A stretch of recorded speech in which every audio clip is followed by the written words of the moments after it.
On the 25th of January 1788, the first fleet under command of Captain Arthur Phillip sailed into what was described as one of the finest harbours in the world, in which 1,000 sail of the line might ride in perfect security. And so began the first European settlement of Australia. An observatory was promptly set up under the supervision of astronomer William Dawes. This quadrant was used by Dawes to set the local time by measuring the altitudes of heavenly bodies.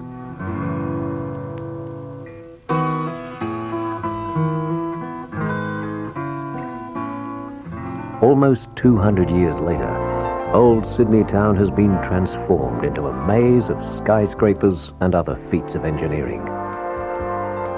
The city has expanded around its harbour, and this important relationship between human engineering and natural waterway imparts the special character for which Sydney is renowned worldwide.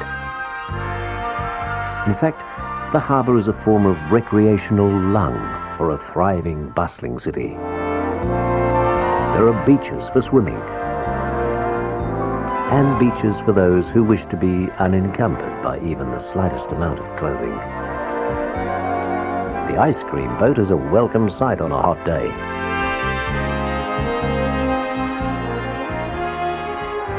Nighttime brings a new charm to the city, and fireworks mark the New Year celebrations and many other special events.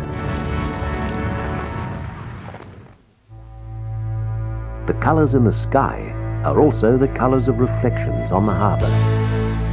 But few people have ever known of the colours and beauty beneath the harbour. Kenneth Slessor, in his poem 5 Bells, wrote of his friend Joe Lynch, who drowned in the harbour. John Olsen's mural in the Opera House depicts the visions of Joe, the mysterious life beneath the harbour.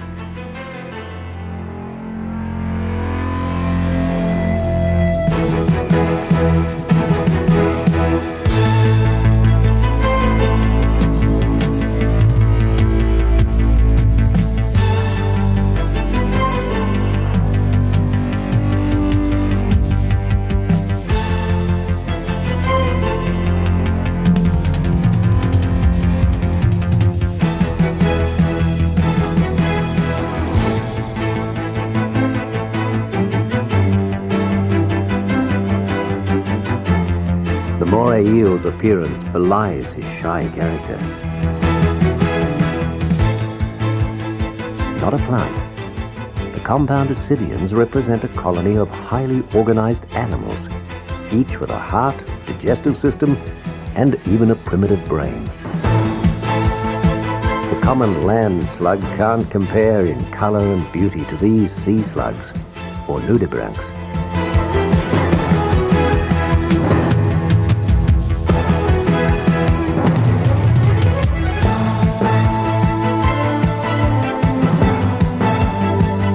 The blue groper will overcome shyness to feed from a diver's hand.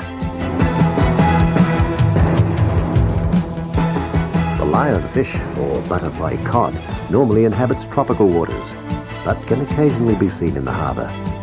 The spines on its back are venomous and can give a very nasty sting.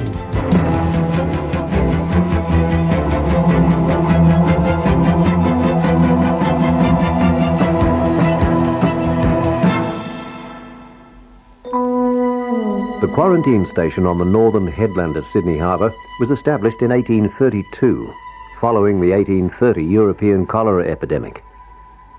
Modern medical management of infectious diseases has led to the discontinued use of the quarantine facilities, and in 1984 the area was included as part of the Sydney Harbour National Park. The area is significant for its natural beauty and historical background. These rock engravings were patiently carved by the crews of many visiting ships to Sydney Harbour. They're in remarkably good condition, and it's hoped they will stay that way for a long time to come.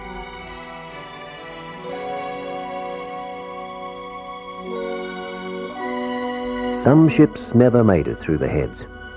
One of Australia's worst shipping tragedies occurred during the night of the 20th of August, 1857, when a well-found sailing ship, the Dunbar, was dashed to pieces near the area known as the Gap, close to the entrance to Sydney Heads.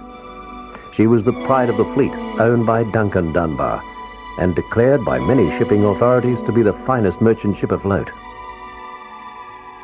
At midnight on the 20th of August, all but one of the 122 souls aboard were consumed by the sea.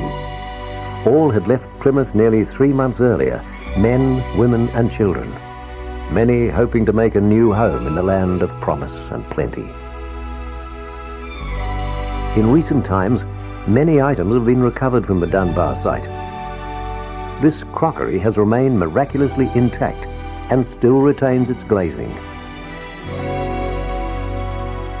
This lead bottle once contained acid used by the plumber. The salad oil bottles still have their contents, which best remains sealed. These brass taps include the rum rations tap. The key was found 3 years after the tap was found. Many other artifacts have been found from the wreck site, including a ship's compass and gold sovereigns.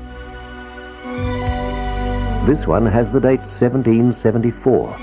That's during the reign of King George III. Copper tokens are a relatively common find. Other finds have included a soldier's belt buckle, a gold locket and brooch, a cow's bell, and the ship's telescope.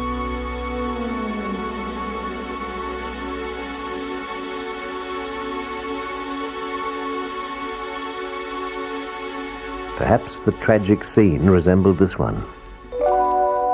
The cliff, like a tombstone looming over a watery grave. A world full of fingery apparitions. Just flickering light. Some ballast blocks and anchors, the only bones in sight.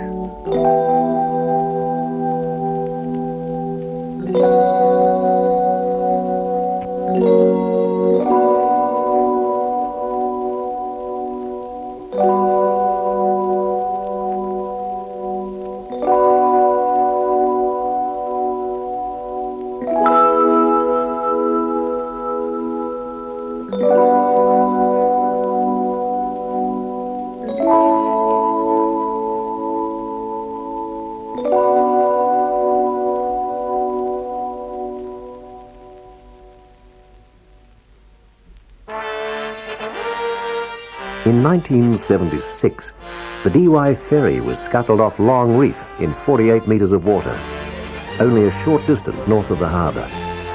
It was soon followed by other vessels, forming an artificial reef for fishermen.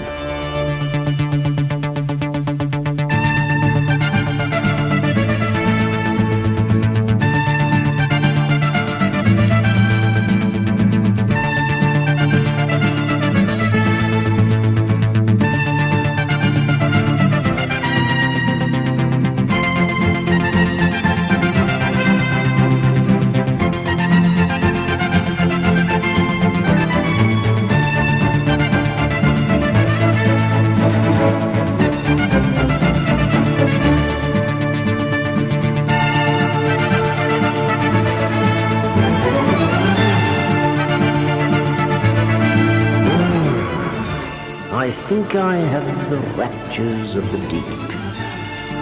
No, at the moment I have. At these depths, while visibility may be quite satisfactory, an artificial light is needed to bring the scenery alive with colour.